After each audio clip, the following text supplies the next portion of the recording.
lebih kenal lebih dekat. Boleh. Saya boleh tanya beberapa Pak Ustadz. Oke. Ini pure dari hati saya, pure pertanyaan dari teman-teman juga. Karena sebenarnya ini aku boleh jujur nggak sih ngomong? Silahkan. Aku nggak pernah sejujur ini. Pak Ustadz, aku pernah ngobrol dengan keluargaku loh. Beneran, aku nggak pernah ngobrol ini di luar sana. Aku pernah ngobrol dengan keluargaku. Aku ada rencana untuk belajar agama Islam. Dan beberapa dari keluargaku ya seperti biasa lah ya, pasti mereka ada reaksi. Pasti mereka menentang.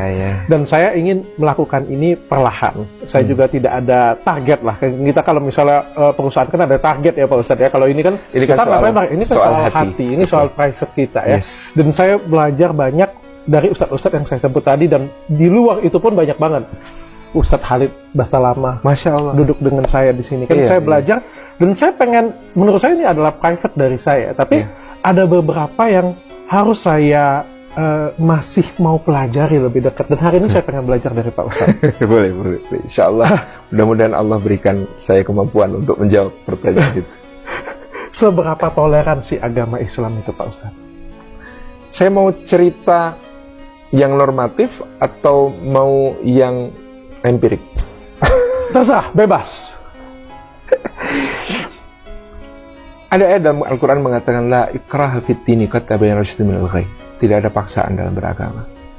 Islam tidak memerlukan orang yang terpaksa ikut sholat, terpaksa ikut ini, terpaksa ikut itu. Ketika kita mengatakan lakum dinukum waliyadin, untukmu agamamu, untukmu agamaku, untukmu agamamu, untukku agamaku. Ini adalah sebuah ketulusan yang betul-betul terpancar. Rasulullah SAW sendiri mengajarkan bagaimana beliau bisa sangat akrab dan dekat dengan siapapun, berkhidmah kepada siapapun. Dan contoh yang paling utama adalah ketika Umar bin Khattab diundang oleh Patriark Sophronius di Yerusalem untuk menerima kunci kota. Umar berangkat bersama pembantunya, dia adalah pemimpin seluruh umat Islam ketika itu yang membentang kekuasaannya dari Maroko di barat sampai Pakistan di timur. Dia datang ke Yerusalem mengendarai 1 ekor unta bersama budaknya yang namanya Aslam, pembantunya yang namanya Aslam. Sepanjang perjalanan mereka gantian. Kalau Umar di atas, Aslam nuntun. Tiba giliran sekian jam, Aslam di atas, Umar nuntun. Ketika menjelang kota Yerusalem, Umar ada di bawah menuntun Aslam. Aslam kan nggak enak. Wahai Khalifah, wahai Amirul Mukminin, tuanku, saya turun ya. Anda yang naik. Enggak, ini kan giliran kamu di atas. Memang giliran saya nuntun. Tapi kita mau masuk kota, nanti rakyat salah gitu kan. Betul, rakyat berjubel mengeluh-elukan Umar yang datang ini. Mereka ngiranya Umar yang di atas unta kan. Tapi Patriark Sophronius ternyata tahu. Tidak. Menurut apa yang tertulis dalam kitab suci, dia adalah yang berjalan kaki.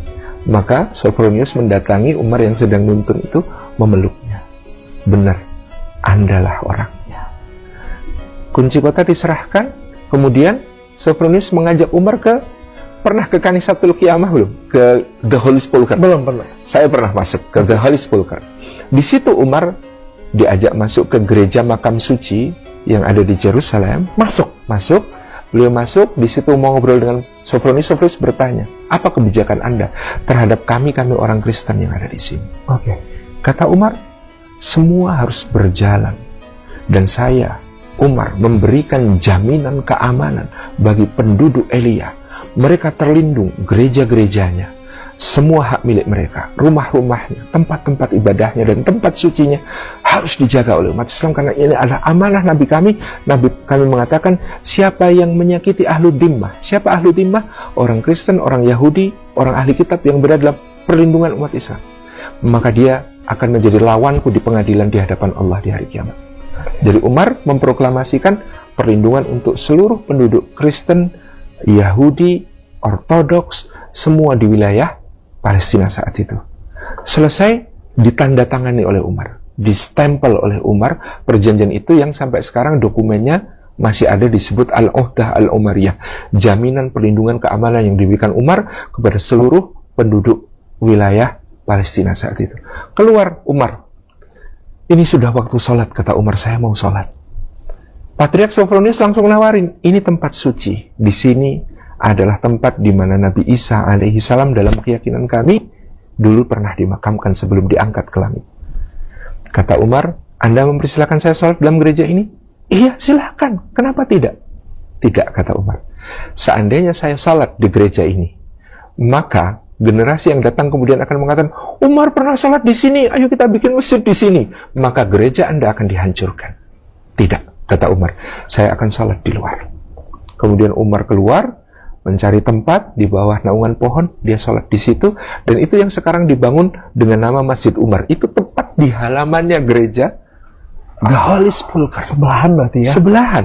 Karena Umar tidak mau sholat di dalam. Karena kalau sholat di dalam, dia mengatakan, nanti gereja Anda dirubuhin, dibangun masjid gara-gara Umar pernah sholat di sini. Saya merinding loh Pak Ustadz.